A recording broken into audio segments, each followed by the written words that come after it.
ایک مرتبہ حضرت امام شافعی رحمۃ اللہ علیہ نے حضرت امام احمد بن حنبل رحمۃ اللہ علیہ کو خط لکھا کہ بہت عرصہ ہوا آپ تشریف نہیں لائے، آپ سے ملاقات کو جی چاہتا ہے۔ جواب میں حضرت امام احمد بن حنبل رحمۃ اللہ علیہ نے فوراً اپنا پروگرام لے کر بھیج دیا کہ فلاں دن فلاں تاریخ کو میں آپ کی خدمت میں حاضر ہو رہا ہوں۔ حضرت امام شافعی رحمۃ اللہ علیہ نے اپنے گھر والوں کو، اپنے ملنے جلنے والوں کو اور دوسرے علماء کو ان کے آنے کی اطلاع دی، پھر ان کی دعوت اور استقبال کا خصوصی اہتمام کیا۔ آپ نے لوگوں کو بتایا کہ بے شک وہ میرے شاگرد ہیں لیکن بہت بڑے امام ہیں، اللہ تعالیٰ نے ان کو بہت بڑا مرتبہ عطا فرمایا ہے۔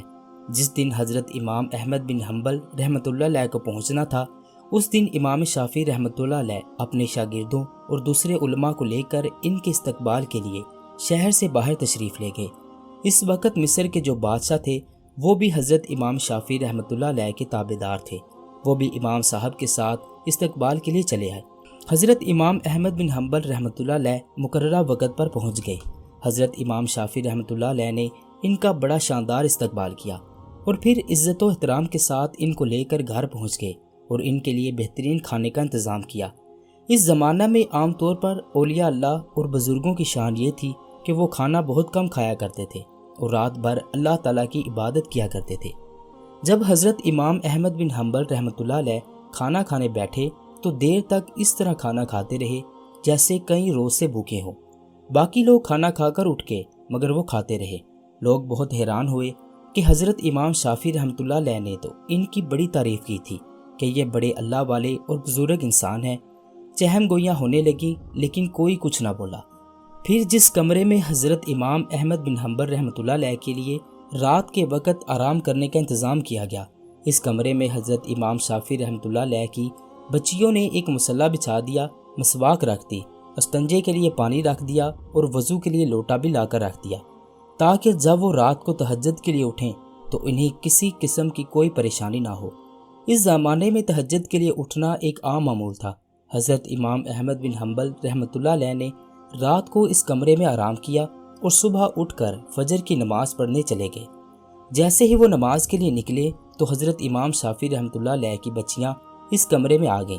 وہاں دیکھتی ہیں کہ پانی کا لوٹا ویسے کا ویسا ہی پڑا ہے، نہ تو مسواک استعمال ہوئی اور نہ وضو کے لیے پانی، سب کچھ جیسا تھا ویسے کا ویسا ہی رکھا تھا۔ اب ان کے دل میں یہ شبہ پیدا ہوا کہ شاید رات کو زیادہ کھا لیا تھا، اس لیے تہجد کے لیے آنکھ نہیں کھلی ہوگی۔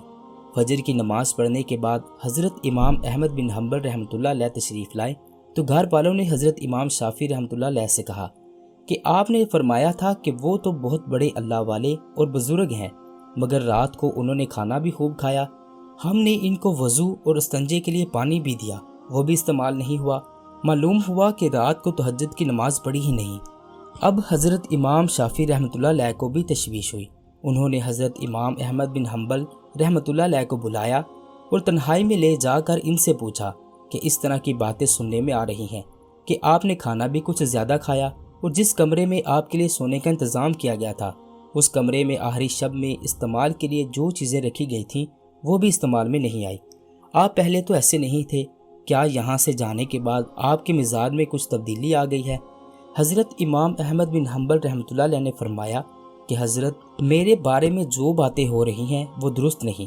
بات دراصل یہ ہے کہ میں جس وقت کھانا کھانے کے لیے آپ کے دسترخوان پر پہنچا اور جس وقت میں نے اس کمرے میں قدم رکھا تو میں نے دیکھا کہ اس کھانے کے حلال ہونے کی وجہ سے وہ کمرہ نور سے چمک رہا ہے، اور یہ دیکھا کہ آسمان سے لے کر اس دسترخوان تک انوار کی بارش ہو رہی ہے۔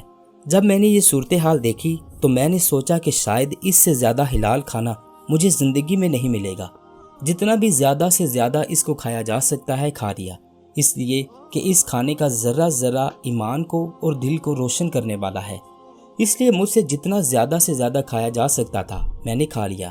میں نے یہ نہیں دیکھا کہ کون کتنا کھا رہا ہے اور کون میرے بارے میں کیا سوچ رہا ہے۔ جب تک مجھ میں کھانے کی سکت تھی میں نے کھایا، اور پھر حلال کھانے سے بدہضمی بھی نہیں ہوتی۔ الحمدللہ میں نے اس کا اثر محسوس کیا۔ پھر کھانا کھانے کے بعد عشاء کی نماز سے فارغ ہو کر جب میں اس کمرے میں پہنچا جہاں آپ نے میرے لیے آرام کا انتظام کیا تھا، وہاں جا کر تو میری حالت ہی بدلی ہوئی تھی اور سونے کو آرام کرنے کو میری طبیعت چاہ ہی نہیں رہی تھی۔ بے شک میں سفر کر کے آیا تھا لیکن اس کھانے میں اتنی غذائیت اور توانائی تھی کہ میری ساری تھکان بھی ختم ہو گئی اور سستی بھی جاتی رہی، اور جب میں سونے کے لیے لیٹا تو مجھے نیند نہیں آئی۔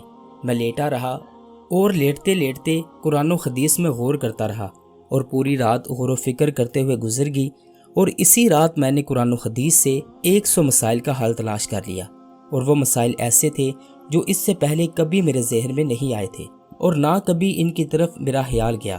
لیکن جب آج رات میں نے غور کیا تو مجھے ایسا محسوس ہوا کہ قرآن و حدیث کے علوم اور اثرات میرے سامنے کھلے ہوئے ہیں۔